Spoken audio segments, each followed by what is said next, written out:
In this video, we'll be looking at the IL-2 1941 model. Here's the water radiator. Rotating forward will open it, and rotating back will close it. This handle is the flaps. It will either be fully extended or fully retracted. On the right of that is the landing gear handle. The top handle is the throttle. Under that is the mixture.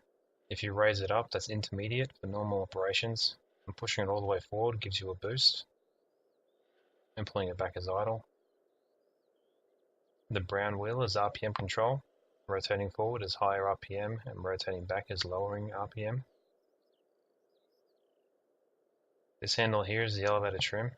Rotating it backwards will bring the nose up, and rotating it forward will bring the nose down. Looking at the main panel, the manifold pressure, water temperature indicator, oil temperature indicator going into the engine, tachometer, oil temperature leaving the engine and split oil and fuel pressure, fuel gauge, magnetos, airspeed indicator, altimeter, magnetic compass, turn and bank indicator, vertical speed indicator, artificial horizon, the clock, and landing gear position indicator lights. The green's down, blank's transition, and red is up. We have landing light, navigation lights, and the cockpit and instrument lighting.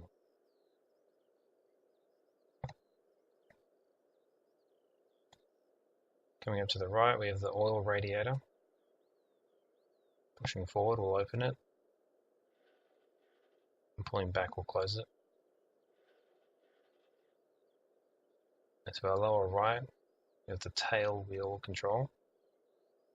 Down is unlocked and up is locked.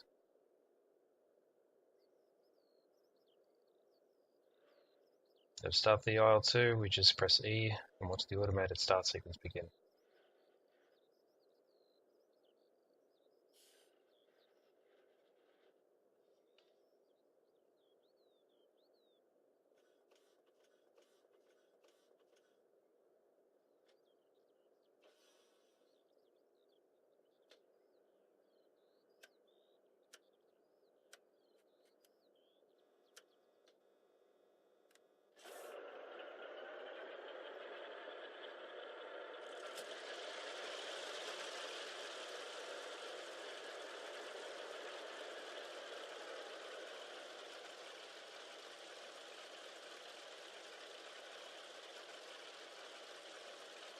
Now that the engine started, we can apply some power and begin our taxi.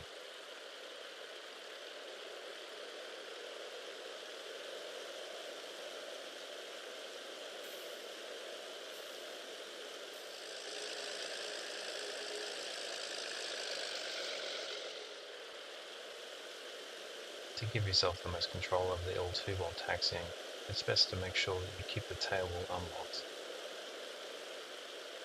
Also, keep in a straight line. It's going to take a fair bit of the left rudder. So if I look down, see the amount of left rudder I'm holding just to keep the airplane moving straight.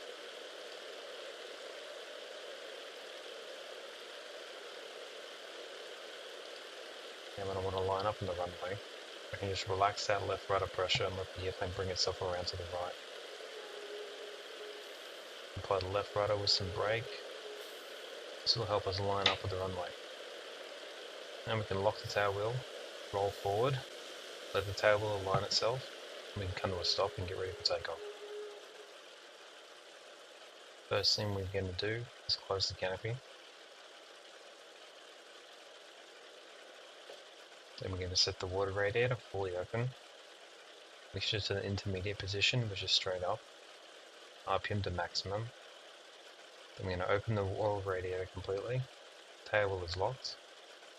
When we take off, we're going to gradually increase the power, and we're going to rotate at 170 kilometers per hour.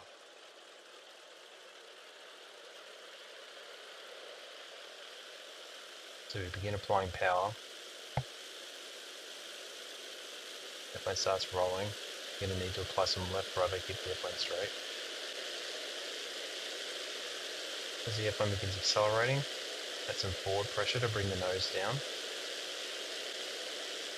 This brings the tail wheel off the ground. Continue to keep the airplane straight with the rudder. We're going to rotate at 170 km an hour. Once we know we've got the positive rate of climb, retract the landing gear, and then we can set up for a cruise climb. So I'll set the RPM between 1800 and 2000 RPM at about 250 km per hour.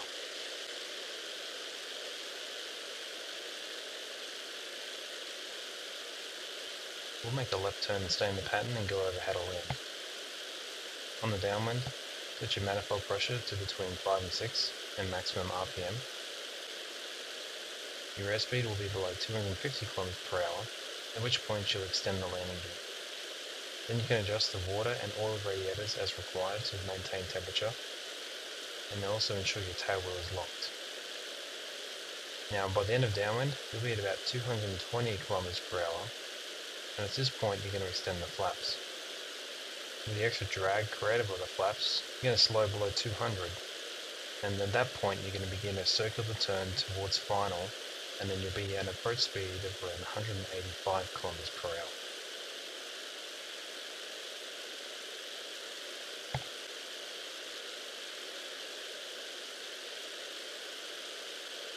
So now we're establishing downwind. We'll set our manifold pressure at between 5 and 6, maintaining your altitude.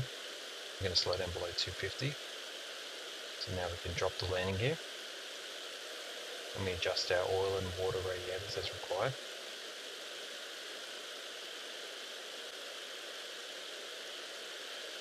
Continue to maintain altitude and start slowing it down a little bit more.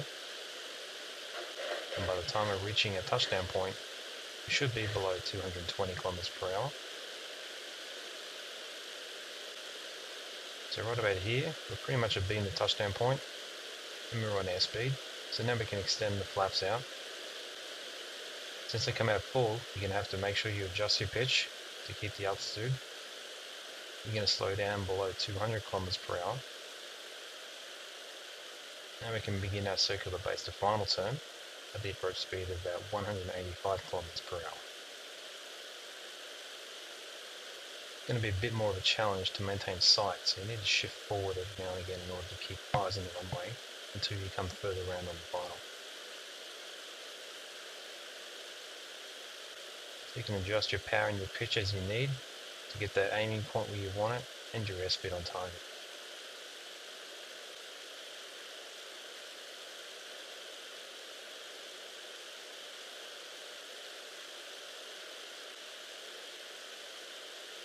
As usual, it's just very small adjustments, if any, at this point.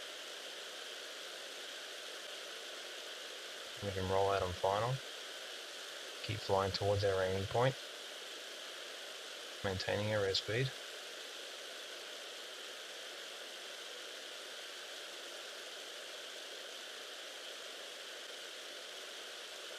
Servo, begin the power reduction. In the round out, hold it up in the flare for a 3-point attitude, and we touch down. And you hold full back pressure, applying the brakes, coming to a stop.